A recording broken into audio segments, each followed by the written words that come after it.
Hi guys, welcome back to Flora Fun and Food. My name is Lauren and today is October 2nd, so we're gonna see what's still growing in the garden. It's kind of been chilly a little bit, but it's kind of going up and down, so I still have things blooming and growing, so let's see what we can get. So over here we still have a bunch of buzz buttons growing, so I'm gonna pick just the biggest ones to dehydrate and keep. These have been pretty prolific growers this season, so I bought some different colored ones for next year because this variety was actually sold out, but I do know that it grows well. Over here I have coriander seeds that are still clinging onto my cilantro plant. I'm just gonna let them fall because, as you can see, they have reseeded themselves, so that's exciting.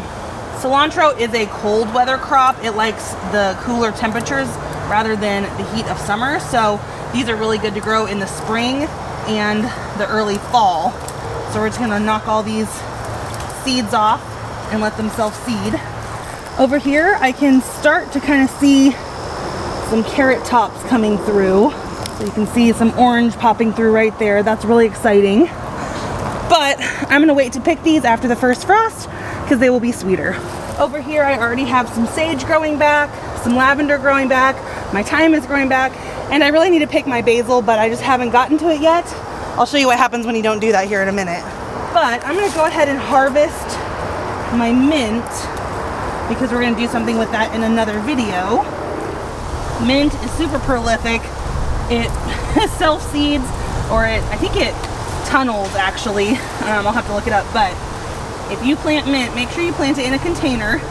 Otherwise you will have mint forever in your grass. So I'm not too worried about damaging this because if it doesn't come back, which it probably will, I can just buy some more, but I want to get all this good stuff for a later project. And I should have trimmed this all summer. It kind of encourages branching out and kind of bushing out the plant, but I just don't know if I can eat and use this much mint. I still have so much rosemary that's still doing great. And then look at all this parsley. I had another bucket over there. So I'm gonna have parsley forever. Here's still what is growing in the flower bed. I have my blue ageratum. I've got some globe amaranth. I have some cleome. I have got really pretty straw flowers. Look at these straw flowers. Oh, they're so cool. My chamomile is finally doing something, but it's kind of a little too late at this point. I'll pick what I can, and then I even have some little spider plants down there. Spider flowers, I think. My Oscar is still going strong. And then here is the mint that I was talking about. It has been getting cold, so some of my leaves are turning brown because the weather at night is dropping below 50 degrees. So I do need to get out here and pick this. It has bolted. I don't find the flavor to be really any different. You can also eat the flowers, so we'll pick this and do something with it. Over here I want to show you, this is self-seeded dill from a dill plant I planted in the spring, and this is self-seeded borage from something I planted 2 years ago. Over here is my jungle of tomatoes. You can kind of see there's a big yellowish orange one right there, a few that I can actually pick finally, so that's exciting. So I do have some good looking red tomatoes here. They just took forever to get going. But here's this big one. There's a nice good one, and if I can reach it, there's another good one.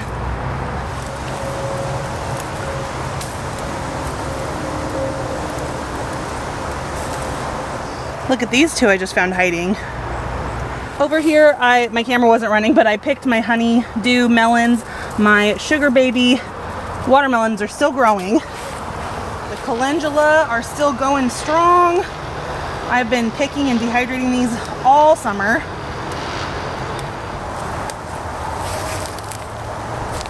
My zinnias are still going. Look how pretty that is. And then I have these gorgeous dahlias. So I've just been snipping them at the node. I even picked the ones that aren't quite bloomed yet because they'll bloom once they're in the vase. I'm gonna leave that one because it's got 2 unopened buds. Look at those beauties. Over here we have my banana tree, my leeks, Brussels sprouts, rhubarb, horseradish is on the other side of the rhubarb. But yeah, those are still kind of going strong. Here we have yard-long beans still going. These are green onions, and those are the onion tops we got for our pesto. And then on the other side, I have more onion tops because, you know, I planted tons. This is our crushed red pepper, which I found out is just cayenne. And then shishito on the other side. They're doing very well. I'm still getting lots of new Sugar Rush peach peppers coming on. Jalapenos are coming on as well. They're kind of hard to see, but they're dispersed in there. This cayenne plant that I actually started from seed is finally getting a bunch of green ones, so I hope they can turn red before it gets too cold. But the rest of the peppers have kind of run their course. The berries really haven't done anything all summer, so I kind of gave up on those. But yeah, here is your sunset garden update on October 2nd. I need to go pick all of that beautiful basil, get everything else that I can before it gets too cold. But if you guys enjoyed this video, please give it a thumbs up and head over to my channel to subscribe for more content like this. And I hope to see you again very soon. Thanks guys. Bye.